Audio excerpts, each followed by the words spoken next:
Alright, ulit po, nandito na naman po tayo sa umagang ito. Welcome to the Shepherds Independent Bible Baptist Church, Sipalay. Ako po ang inyong abang lingkod, Pastor Erwin Jan Rimos, Pastor of the Shepherds Independent Baptist Church, Manalim, Simpuok, Hinubaan, Negros Occidental. Tuloy po tayo sa ating pag-aaral as we promise.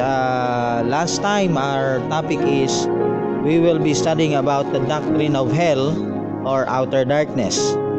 At in this lesson, series of lesson po ulit tayo. Ito po ay 7 approaches, and I pray and I believe that it would be a great help, lalong-lalo na po sa ating mga nagsasaliksik sa salita ng Panginoon, so that ito pong ating pag-aaral ay series of lesson na wag po ninyong lalaktawan, at kung papanoorin nyo man, you also watch the other lessons.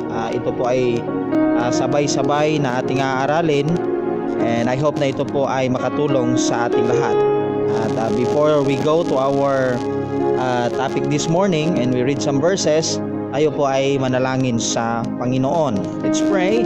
Amang banal, dakilang Diyos, sa pangalan po ng aming Panginoong Jesucristo at sa kapangyarihan ng Diyos banal na Espiritu, kami po ay lumalapit sa trono ng inyong biyaya, at gayon paman sa araw na ito, amin pong hinihiling ang katalinuhan na dapat, Panginoon, ay makuha namin, O Lord. And Lord, we pray that it would be a blessing to all our listeners and to all that are watching right now, and even the brethren. It would be a blessing to them, at maging tulong po ito upang mas lalo nilang maintindihan ang inyo pong mga salita. Kaya aming samot dalangin sa pangalan ng aming Panginoong Jesucristo. Amen and amen. Alright, so mga kapatid, tuloy po tayo. Kakatapos lang po natin ng 7 approaches in understanding the doctrine of biblical Trinitarianism, and I hope na babalikan po ninyo yung mga lessons na ating pinag-aralan, at kayo na mismo, mga kapatid, ang mag-aral po sa salita ng Panginoon. Kunin nyo ang mga verses at aralin po ninyo. This morning we will open our Bibles to Matthew 25 verse number 41. Right? Matthew 25 and verse number 41. Ganito po ang pagkasabi ng salita ng Panginoon. Then shall he say also unto them on the left hand, Depart from me, ye cursed, unto everlasting fire, prepared for the devil and his angels. Ito pong account na ito ay mangyayari doon po sa judgment of the living nation, na kung saan, mga kapatid, ang Panginoong Jesucristo will divide the sheep from the goats. Ayon po sa ating pag-aaral sa prophecy, eschatology, ito po ay mangyayari after the Battle of Armageddon. Pagkatapos po ng 7 years tribulation period, ang judgment of the living nation ay mangyayari. Right. So, pero kunin po natin dito ang sinabi ng salita ng Panginoon, that this everlasting fire ay prepare, mga kapatid. It was prepared for the devil and his angel. So yung salita pong prepare, nangangahulugan po ito na bago pa man naging devil si Lucifer, bago pa po siya naging Satan, ay create na po ng Panginoon ang hell o ang impyerno na paglalagyan ng devil at ang kanyang mga angels. Right. So the origin of hell, yun pang unang lesson natin sa series of topic na ating aaralin. The origin of hell. Saan po nanggaling ang hell? When hell was created, kailan po ito create? Of course, doon po sa ating binasa, Matthew chapter 25 verse 41, ito po ay prepared for the devil and his angels. It means it was created before Lucifer became Satan. Kasi Alam ng Panginoon na may gagawin si Lucifer na kasalanan. Kasi alam niya na may pride itong si Lucifer. Isaiah 14 verse 12 to 15, ganito po ang pagkasabi. How thou art fallen from heaven, O Lucifer, son of the morning, how thou art cut down to the ground, which did weaken the nation. For thou hast said in thine heart, I will ascend unto heaven, I will exalt my throne above the stars of God, I will sit also upon the mount of the congregation in the sides of the north. I will ascend above the heights of the clouds, I will be like the Most High. Verse 15, Yet thou shalt be brought down to hell, to the sides of the pit. So ito po ay nangangahulugan na bago pa man naging Satan o bago pa man naging devil si Lucifer, create na po ang hell. Meron ng prepared place for the rebellious angel, the anointed cherub na si Lucifer, kasama ng kanyang mga madadala at mga magigain to rebel against the Lord na mga angels. Saan po ito matatagpuan? Where is the location of hell, or where it was located? Saan po yung hell?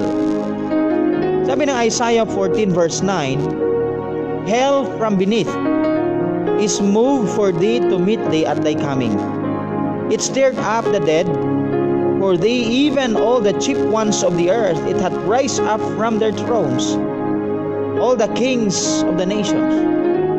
So nandyan po yung word na beneath, nang ibig sabihin ay nasa ilalim. Ito po'y pababa. Another verse, Deuteronomy 32 verse 22. Sabi po na salita ng Panginoon, For a fire is kindled in mine anger, and shall burn unto the lowest hell, and shall consume the earth with her increase, and set on fire the foundations of the mountain. Ito po ay bulkan, na yung foundation of the mountain merong nag-aapoy. Geographically speaking, tama po na ang impyerno ay nasa gitna ng ating mundo, sapagkat ito pong fire on the foundation of the mountains, ito po ay tumutukoy sa mga volcanoes. So kung itatanong nyo mga kapatid kung saan po ang impyerno, it is in the heart of the earth. At sabi niya meron tinatawag na lowest hell. It means merong middle hell at saka may upper hell.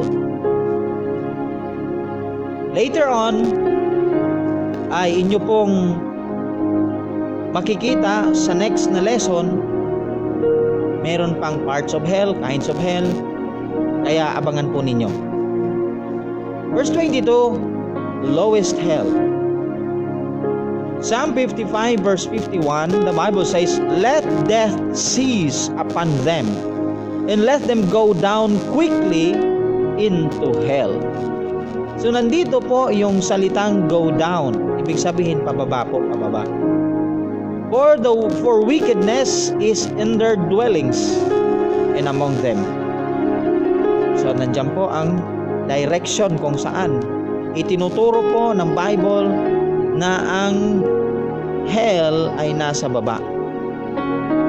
Proverbs 9 verse 18, But he knoweth not that dead are there, and that her guests are in the depths of hell. Nasa kailaliman po ng impyerno. So ang impyerno po ay nasa kailaliman. Pangatlo mga kapatid, una, kailan create ang impyerno? Ito po ay create before pa naging Satan si Lucifer, before pa siya naging devil. It was prepared for him at his coming. Saan ito? Ito po ay nasa beneath, lowest hell, down to hell, depths of hell. So lagi ang direction po nito ay pababa. Who was the first occupants? Sino po yung unang napunta sa hell? In the New Testament, sabi po ng 2 Peter chapter 2 verse 4, for if God spared not the angels that sinned, hindi po ito tumutukoy kay Lucifer kasi plural po yung mga angels dito. Pero ito daw mga angels na ito ay nagkasala, but cast them down to hell and delivered them into chains of darkness to be reserved unto judgment. So meron pong inilagay na mga angels na nagkasala ang Panginoon dito sa hell na ito. Yung hell daw na ito ay merong chains of darkness. Yun na. Konting glimpse po yun ng outer darkness. Ano po? To be reserved unto judgment. At sila ay i-reserve baalang araw at sila ay i-judge.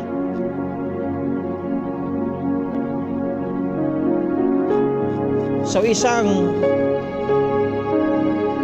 trivia po yan. Yung unang occupants mga kapatid ay ang mga sinful angels. Okay? Sino itong mga sinful angels na ito? Kung inyong mapapansin doon po sa 2 Peter, pag-aanalin po ninyo yung context, ito po ay tumutukoy sa panahon before ang flood of Noah. Okay? Ano po ang nangyari? Genesis chapter 6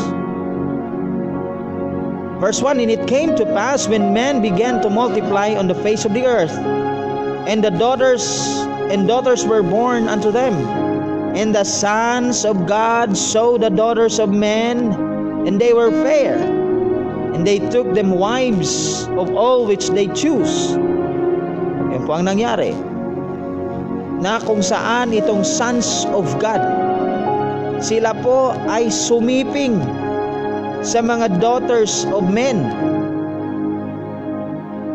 and they took them wives and all which they choose. And the Lord said, my spirit shall not always strive with men, for that he also is flesh, yet his days shall be 120 years. Verse 4, and there were giants in the earth in those days, and also after that, when the sons of God came into the daughters of men, and they bare children to them, and the same became mighty men which are of old, men of renown. Alam nyo po, ito po ay isang malaking kasalanan, sapagkat yung mga tinatawag na watchers, yung mga angels, ang sons of God po kasi sa Old Testament ay dalawa po ang tinutukoy nito. Okay? So later on, kung kakayanin po, mayroon tinatawag na 3 kinds of sons of God in the Bible. Ito pong Genesis chapter 6 verse 2 to 4. Ito pong sons of God na tumutukoy sa angels according to Job chapter 1 verse 6. Now there was a day when the sons of God came to present themselves before the Lord, and Satan came also among them. And the Lord said unto Satan, which comest thou? Then Satan answered and said, Lord, from going to and fro in the earth, from walking up and down in it. So ito po mga sons of God na ito ay nag-present ng kanilang mga sarili, at nandun din si Satan when they presented themselves to the Lord. So ibig sabihin mga kapatid, hindi po ito tao. Ito po ay mga angelic being. Ngunit nung time na yon, sila po ay nag-isiping sa mga magagandang babae. Isa pang verse na tumutukoy na itong sons of God ay mga angels, Job 38 verse 7. Sabi po dito, when the morning stars sang together and all the sons of God shouted for joy. Yan mga kapatid. The stars, the morning stars, yan po ay tumutukoy sa mga angels.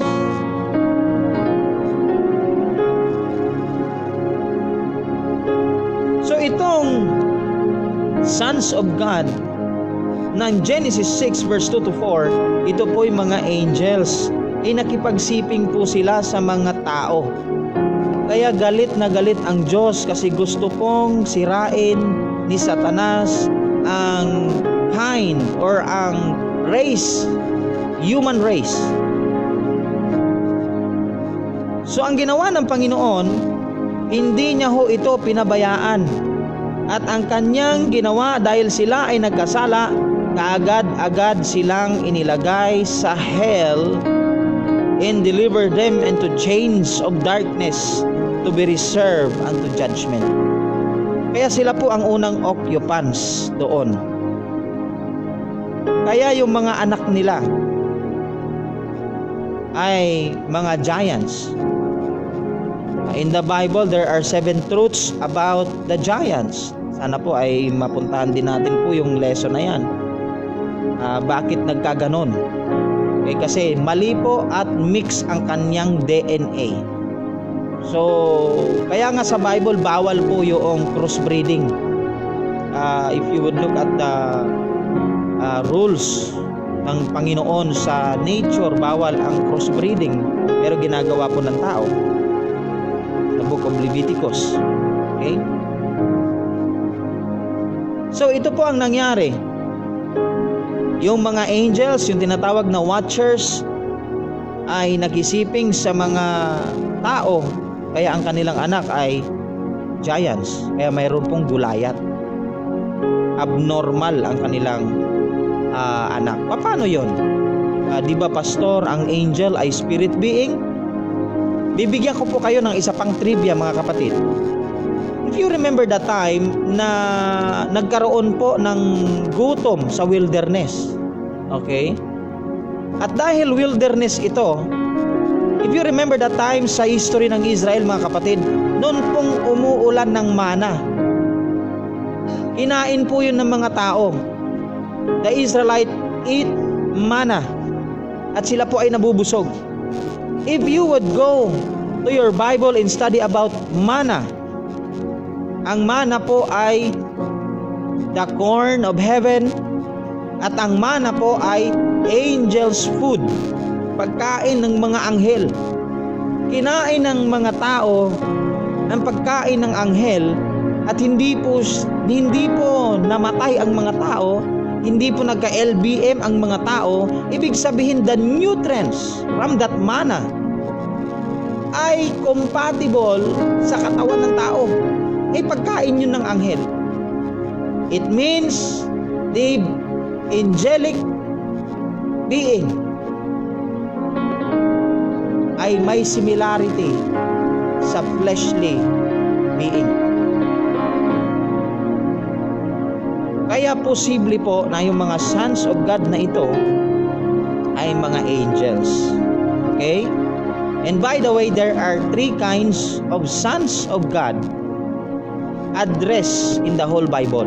2 po sa Old Testament, isa sa New Testament, yung John 1:12. Yung isa is itong Genesis chapter 2 at chapter 6 verse 2 to 4 na angels. Yung isa naman is tumutukoy po sa children of Israel. Okay? Hindi ko na ho nalagay yung mga verses dito sapagkat ibang study po yon, para magkaroon lang ho kayo ng konting glimpse. Ano po? So yung first occupants of hell were the watchers or the angels that sinned, according to 2 Peter chapter 2 verse 4. Number 4, why they go to hell? Una po, because of sin. Kaya ka mapupunta sa impyerno because of sin. Hindi po walang hell. Hell will never be created without sin. Kung walang kasalanan, ano po? Ang tao, bakit pupunta sa hell? Meron pong 3 reason kung bakit ang tao ay pupunta sa hell. Number 1, because of sin. Romans 6:23, for the wages of sin is death, but the gift of God is eternal life through Jesus Christ our Lord. Alam niyo po ba na dahil sa kasalanan, ang bayad po ng kasalanan ay kamatayan? Pero gumawa po ng paraan ang Panginoon. He gave His only begotten Son, and the Lord Jesus Christ has a gift that is eternal life. Kung ikaw ay tatanggap sa Panginoong Jesucristo at sumampalataya ka sa Kanya, you will receive the gift of eternal life. Pero kung hindi mo naman tatanggapin ang Panginoong Jesucristo, you will pay for the wages of your sin. That is death. Yun po ang unang reason. Dahil ang tao ay makasalanan. And Romans 3:10 said, for all have sinned, as it is written, there is none righteous, no, not one. Pangalawang reason, because of the father of sin. Dahil po mayroong father of sin. Sino ito? Ito po ay ang devil. Ito po si Satan. Hindi naman po dapat ang tao ang purpose kung bakit create ang hell. Ang purpose po kung bakit create ang hell ay si Satan, the devil and his angel. Pero kung ang tao ay pipilitin niyang i-reject ang pag-ibig ng Panginoon sa pamamagitan ng pananampalataya niya kay Jesus Christ, siya po ay mapupunta sa impyerno, hindi dahil sa hindi siya mahal ng Panginoon, kundi dahil hindi niya tinanggap ang pag-ibig ng Diyos. John 8:44, the Bible says, ye are of your father the devil, the lust of your father you will do. He was a murderer from the beginning, and abode not in the truth, because there is no truth in him. When he speaketh a lie, he speaketh of his own, for he is a liar in the father of it. Kaya mahalaga po na alam natin, yung reason po pala kung bakit ang tao ay mapupunta sa impyerno, dahil po sa kasalanan. Dahil sa father of sin na si Satan. At ang panghuling rason, because he rejected the payment for sin. Alam niyo po, dahil sa pag-ibig ng Diyos, dahil sa kanyang sobrang pagmamahal sa tao, yung utang ng tao na dapat niyang pagbayaran ng kamatayan, na kasalanan, dahil sa sobrang pag-ibig ng Diyos, siya po ang nagbayad sa pamamagitan ng kanyang bugtong na anak ng Panginoong Jesucristo. Ang sabi po sa John 3:36, he that believeth on the Son hath everlasting life, but he that believeth not the Son shall not see life, but the wrath of God abideth in him. Kaya kung ikaw man ay hindi naniniwala sa Panginoong Jesucristo, that He was the Son of God, that He was God the Son who came and manifested Himself in the flesh, wala kang buhay na makikita sa kabilang buhay. It means, hindi mo makakamtan at hindi magiging sayo ang pinapangarap mong buhay na walang hanggan. Kung hindi ka sasampalataya. Kaya kung ako sa iyo, tanggapin mo na si Jesus Christ ay God the Son. At siya po ay sinugo ng Ama. At ang kanyang pagbuwis ng buhay doon sa cross ng Kalbaryo ay kabayaran ng iyong kasalanan. But God commanded His love toward us, and while we were yet sinners, Christ died for us. Kaya wag mong sasabihin na kung ang Diyos ay pag-ibig, bakit may impyerno? Dahil ang sagot doon, kaibigan, kapatid, ang Diyos ay pag-ibig, kaya nga may impyerno. Dahil ito ay prepared for the devil and his angels, and it is not for human to be punished in hell. Pero alam nyo, ang devil kasi gusto niyang idamay kayo. So kaya ang ginawa niya, tinempt niya si Eva. Ay yung tao dahil may pride din naman, gustong maging Diyos. At nasilaw sa kagandahan ng prutas, ng pagkaalam ng mabuti at masama. At gusto niya maging matalino.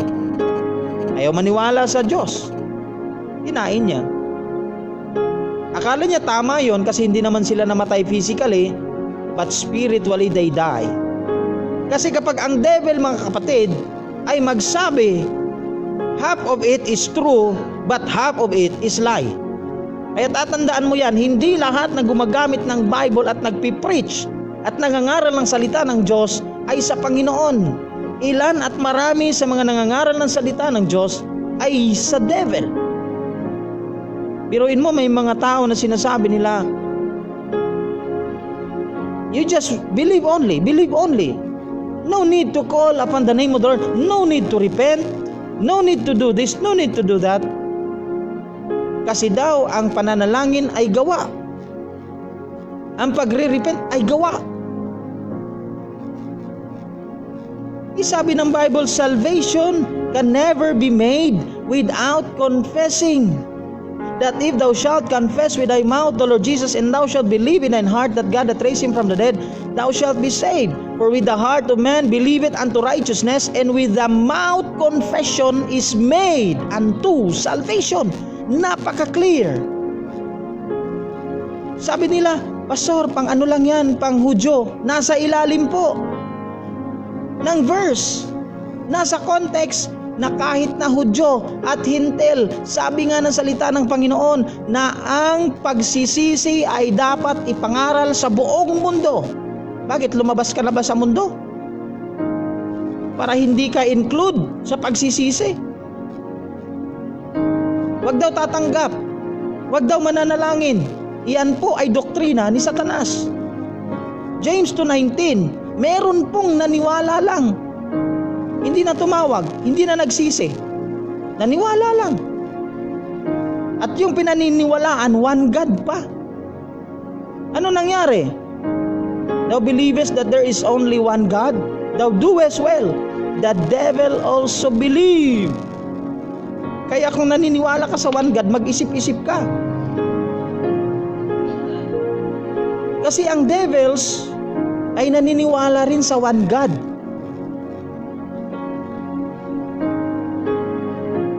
Eh baka kasama mo na yung devil. Kasi ang pagkakaalam po ng Bible at ang itinuturo ng Bible sa one God na yan, ang one God na yan ay Elohim. Plural ang one God na yan. Hindi po singular. Kaya nga balikan nyo yung 7 approaches understanding the biblical Trinitarianism, mga kapatid. Alam niyo po kung bakit? It is faith that save. Ang iyong pananampalataya ang makakapagligtas sa iyo. Kaya kung mali ang pananampalataya mo patungkol sa Diyos, dapat ka magsisi. Acts 20:21, repentance toward God. Marami pong mga kabaptisan ang hindi nakakaalam nito, na merong dalawang klaseng repentance. Meron pong repentance for salvation and repentance for Christian living. Yung repentance for salvation para maligtas ang tao is Acts 20:21. Kung ikaw ay oneness, magsisi ka. Tanggapin mo ang biblical Trinitarianism. Kung ikaw ay monotheist, mag-isip-isip ka. Kasi 3 po ang trono.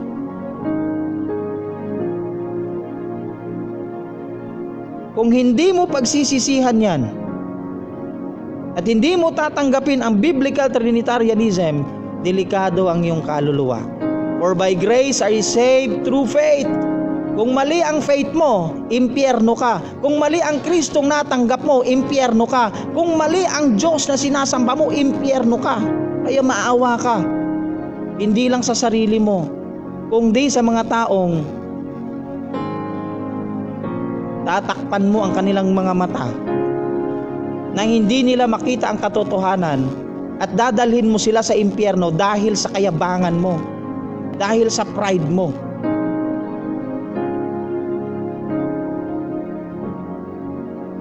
Bakit pupunta ang tao sa impyerno? Dahil sa kasalanan. Dahil sa ama ng kasalanan. Hindi po ito biro. Dahil ni-reject niya ang kabayaran ng kasalanan na ang Panginoong Hesukristo. Don't you know na kahit tatanggapin mo si Kristo, baka kasi maling Kristo ang matanggap mo? Yun ang tanong, kapatid. Sino yung Kristong tinanggap mo? Kasi ang alam kong Kristo na dapat mong tanggapin ay ang God the Son na nagkatawang tao. Yung ipinako dahil sinabi niya, I and my Father are one. Kung ang Ama ay Diyos, ako rin ay Diyos.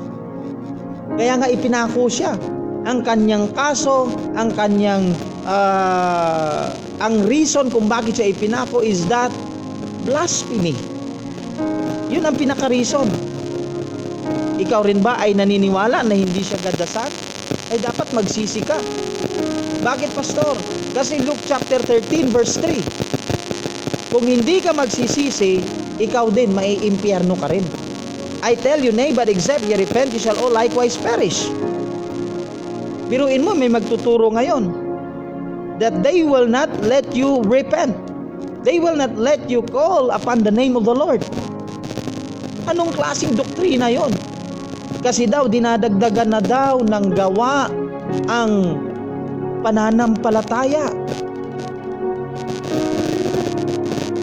Tapos gagamitin yung verse na they labored in prayer.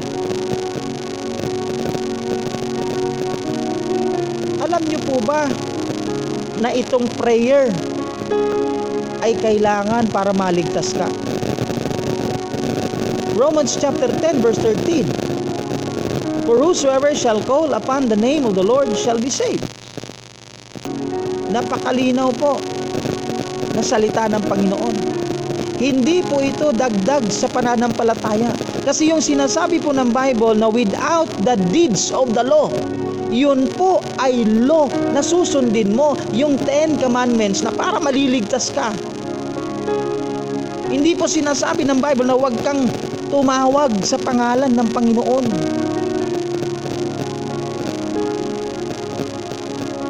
Kaya mag-ingat naririnig nyo at napapanood nyo sa Facebook. Baka dahil dito ay mapunta ka sa impyerno na lugar na hindi naman dapat sa'yo. Lalong-lalo na huwag kang makikinig doon sa mga nagtuturo na there is only one God. Na ang ibig sabihin ng one God nila ay number, nag-iisa lang. Kasi ang pagkakaalam po ng Bible, mayroon pong God the Father, mayroong God the Son, at mayroong God the Holy Ghost. Pero mayroon pong isang kumalaban.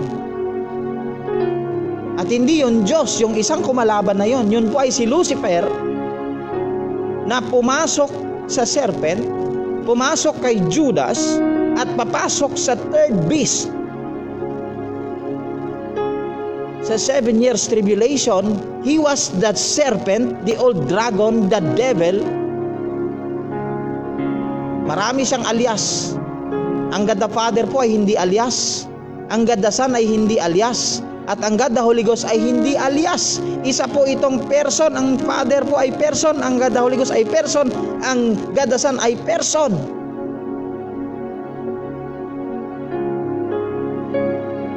Dapat mong tanggapin yon. May trono ang Father, may trono si Jesus Christ. At gayon pa man, may trono din ang banal na Espiritu. Go back to our first lesson. Para maliwanagan po kayo, mga kapatid. Kasi napakasakit po ng impyerno. How are they tormented? Paano po sila tinotorment sa impyerno? Matthew 5:22. But I say unto you that whosoever is angry with his brother without a cause shall be in danger of judgment. And whosoever shall say to his brother, Raka, shall be in danger of the council. But whosoever shall say, Thou fool, shall be in danger of hellfire. Doon po pala sa impyerno ay may apoy. Doon po pala sa impyerno, ang apoy ay hindi namamatay. Kaya sabi ng Bible, kung ang iyong mata ang dahilan kung bakit ka pupunta sa impyerno, mas mabuti pa na tanggalin mo yung isang mata. Kaya mas mabuti sa'yo na pumunta sa langit na meron kang isang mata kaysa pupunta ka sa impyerno buo ang iyong mga mata. Kasi hindi ka na makakalabas sa impyerno pag nandun ka na. And if thine eye offend thee, I am reading Matthew 18 verse 9, pluck it out, cast it from thee. It is better for thee to enter into life with one eye rather than having two eyes to be cast into hellfire. Ganun po kaseryoso itong impyerno. Ganun po kahirap ang impyerno na kahit na ang Panginoong Jesucristo ay kinumpara niya kung gaano kahalaga ang parts of the body, ay mas mahalaga pa na ikaw ay umiwas sa impyerno. Sapagkat ang iyong kaluluwa ay sobrang mahal at sobrang precious ito sa harapan ng Panginoon. For what shall it profit a man if he shall gain the whole world and lose his own soul? Iyon po ang kahalagahan ng ating kaluluwa sa harapan ng Panginoon. Kaya alam niyo po, hindi nagdalawang isip ang God the Father upang ipadala ang kanyang bugtong na anak. Si Jesus Christ naman ay hindi rin po nagdalawang isip na mag-sacrifice ng kanyang buhay. Even though He is God, He thought not robbery to be equal with God, but He accepted to be offered a lamb without blemish for us to be saved. Alam nyo, kapag pinapili po ang Panginoon ang buong mundo o yung kaluluwa mo, pipiliin yung kaluluwa mo, pipiliin ng Panginoon. Pero bakit ikaw na pinili ng Diyos higit pa sa mundo? Bakit pinili mo ang mundo higit pa sa Diyos? Kung papipiliin po ang Panginoon sa lahat ng kayamanan sa mundong ito at sa kaluluwa mo, pipiliin ng Panginoon yung kaluluwa mo higit pa sa kayamanan ng buong mundo. Pero bakit tayo mas pinipili natin ang kayamanan sa mundong ito kaysa sa Diyos? Kung papipiliin po ang Panginoon sa katanyagan, kasikatan sa mundo kaysa kaluluwa mo, pipiliin ng Panginoon yung kaluluwa mo kaysa kasikatan. Pero bakit tayo iniiwan natin ang Panginoon para sumikat tayo? Ang impyerno po ay hindi para sa tao. Pero kung ikaw ay magpupumilit by rejecting the Lord Jesus Christ as your personal Lord and Savior, wala po magagawa ang Panginoon, because we have given the freedom to choose. At yung freedom na yan ay hindi yan babawiin ng Panginoon. Masakit man sa Kanya, pero kailangan niyang tiisin, kasi hindi Kanya gagawing robot. May freedom ka. Kaya sana sa freedom na ibinigay ng Panginoon sa iyo, mas piliin mo na sumampalataya, tumanggap, magsisi, magpasaklolo at tanggapin ang tunay na Diyos. Yan po ay ang God the Father, God the Son, and God the Holy Ghost. Sila po ay nagkakaisa at hindi po iisa. Sana po malinaw yan, dahil yan po ang nakasulat sa salita ng Panginoon. Kung hindi mo pa natanggap ang Panginoon, baka kailangan mo tanggapin siya sa oras na ito. Kung nanonood ka man ngayon and you are not yet saved, at baka maling Kristo ang natanggap mo, baka yung Kristo na natanggap mo, siya rin yung Father, siya rin yung Holy Ghost. Mali pong Kristo ang natanggap nyo. Dahil ang Kristo ng Biblia ay iba kaysa sa Ama. Iba ang Ama, iba si Jesus, iba ang Holy Spirit, iba ang Holy Ghost. Trinity po sila.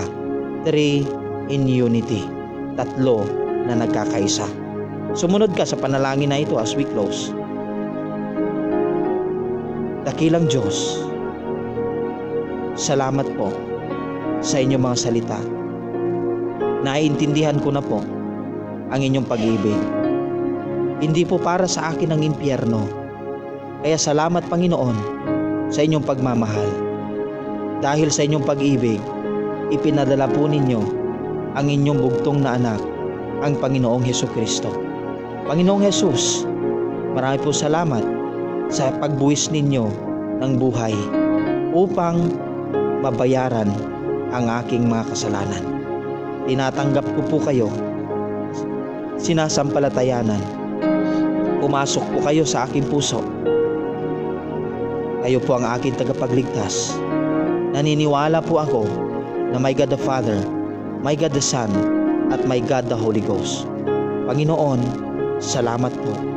Tinatanggap ko po kayo in Jesus' name. Amen and amen.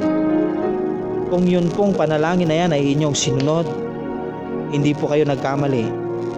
Sapagkat sabi ng salita ng Panginoon, that if thou shalt confess with thy mouth the Lord Jesus, na si Jesus Christ po ay Lord, and thou shalt believe in thine heart that God hath raised him from the dead, thou shalt be saved. Yan po ay para sa mga Hudyo at para na rin sa mga Hintil, sa mga Griego, according to the context of that verse. At yan po, ang verse na yan ay address to the Church of Rome. At ang Church of Rome, ang mga miyembro po nito ay mga Hintil. Sulat po yan ni Apostle Paul.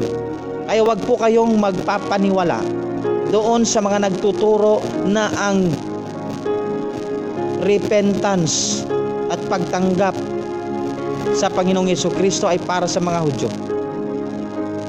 Yung mga believe only, faith alone, delikado po sila. Alam niyo po kung bakit delikado sila? Dahil po sa James 2:19. Ganon po ang ginagawa nila. Kaya be careful. Be careful, mga kapatid.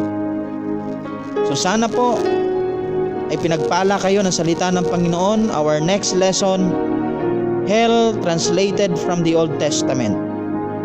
Tatlo po ang translation ng word na Sheol. Hebrew word po ito ng hell. 3 English word. Bakit po tatlo? Later on, maiintindihan nyo kung bakit tatlo. Sana po ang Panginoon ay magpala sa atin. Tayo po ay magpapaalam na. And by that, let us know kung may mga katanungan po kayo. Open po tayo sa pagsagot sa mga katanungan. At aralin nyo po itong ating lesson, mga kapatid. Well, pray po. Dakilang Diyos, salamat po sa opportunity na amin pong tinatamasa in the Philippines, that we have this freedom, that we can teach, that we can proclaim whatever we believe is right according to your word. Lord, we pray that this live broadcast will reach many souls and many believers, and they would have an open mind to let the Spirit guide them as they study. Lord, sana po ay marami kaming matulungan sa pamamagitan ng broadcast na ito. Ibinabalik namin ang lahat ng pasasalamat at papuri sa pangalan ng aming Panginoong Hesukristo. Amen and amen. Maraming pong salamat, mga kapatid. Sa uulitin, ako po ang inyong abang lingkod, Pastor Erwin Jan Rimos, Pastor of the Shepherds Independent Baptist Church, Manalim Simpo, Kinubaan, Negros Occidental. And we are live here at the Shepherds Independent Bible Baptist Church, Sipalay City, with our friend Pastor Jubin Espartero. God bless po sa ating lahat at maraming po salamat. Thank you po.